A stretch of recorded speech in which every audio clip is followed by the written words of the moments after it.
Welcome back to Hidden in the Stars. As we go through school, a popular essay we're asked to write is on who our hero is. Everyone has a hero when they stop and think about it. Not a hero as in someone who flies in with their cape billowing in the breeze and saves the day, laughing in the face of danger, or who conquers pure evil with supernatural powers. I mean a hero as in someone like you look up to. Someone you've modeled parts of your life after, someone you respect, or someone that you can always count on to pick you up when you're down. There's many people deserving of the title hero, some of our moms, dads, even grandparents. Let me tell you about one of my heroes, Katherine Johnson. Born on August 26, 1918, in White Sulphur Springs, West Virginia, Crayola Katherine Coleman was what they called a computer. Not like what you're thinking. She was a human computer, one of many that worked for NASA. Does her name sound familiar? You may know her from the movie Hidden Figures. Katherine Johnson faced many trials early on, as the county she lived in didn't offer public schooling for African American students past the 8th grade. Because of her strong math abilities, she was able to attend high school at a separate community in West Virginia that was on the campus of West Virginia State College when she was 10. She took the clear path going to college there after graduating at the young age of 14. She took all of the math classes available and graduated at age 18. She did so well, in fact, that she graduated summa cum laude. She did not complete her master's degree. She was, however, one of the first African-American students, of 3 in fact, and the only woman, I might add, to integrate the graduate school at West Virginia University. Ultimately, she withdrew from the program to start a family with her husband, James Goebel.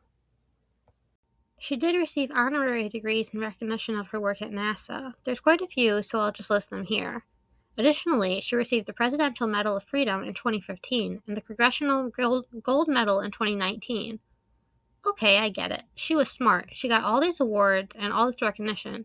But what did she do? What if I told you that the first man to orbit Earth, back in 1962, personally asked for her to check the numbers before he would launch? That's right, I'm talking about John Glenn the astronaut, the man himself. He was very skeptical of the new electronic computers at the time and personally asked that the girl check the numbers herself by hand, famously stating, "If she says the numbers are good, I'm ready to go. If that doesn't give you chills." Katherine Johnson did complex orbital mechanics along with calculus and of course trigonometry in order to determine critical components of spaceflight like trajectories and launch windows, including emergency situations. If there was a spaceflight calculation to be done, she did it. She was the calculator, a human calculator. Get it now? She didn't make errors. She found the errors others made and corrected them. She pushed boundaries and challenged societal standards. She herself was a force to be reckoned with. That is why she's one of my heroes, and she might become one of yours too. While every little boy should learn about the John Glenns and Neil Armstrongs of the astronaut world, every little girl should hear the name Katherine Johnson and know that she has unlimited potential, that she too is incredibly important. Katherine Johnson's calculations were absolutely critical to the success of the Apollo moon landing program. These were the first steps of the country's space shuttle program. There have been schools and satellites named after her. She was so important. Well, she was so important, she still had a personal life. In her personal life, she had 3 daughters with her husband that I mentioned, James Goebel. Unfortunately, he died, and 3 years later, she remarried James Jim Johnson. They were married for 60 years until he died. She lived to be an astonishing 101 years old. On February 24, 2020, she passed away as an American hero at her retirement home in Newport News, Virginia. She left a legacy of 6 grandchildren and 11 great-grandchildren. She emphasized encouraging students to enter STEM fields. If you're entering college and you're not too sure where to start, try STEM. There's something for everyone, and we need minds that think in all sorts of unique ways.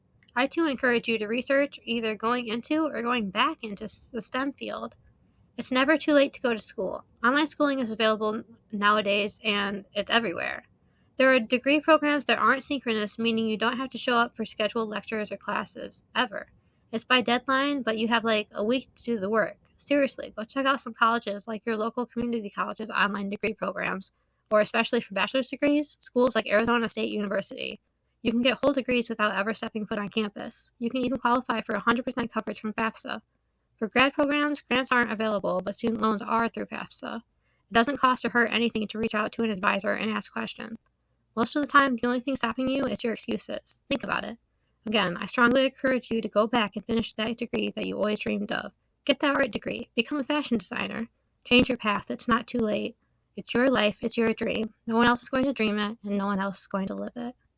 Katherine Johnson showed me that no matter if you're not allowed to go to a certain school or a family and life appear, there's always room to be who you are and show you have what it takes to do what you love. In both of our cases, that just so happens to be orbital mechanics.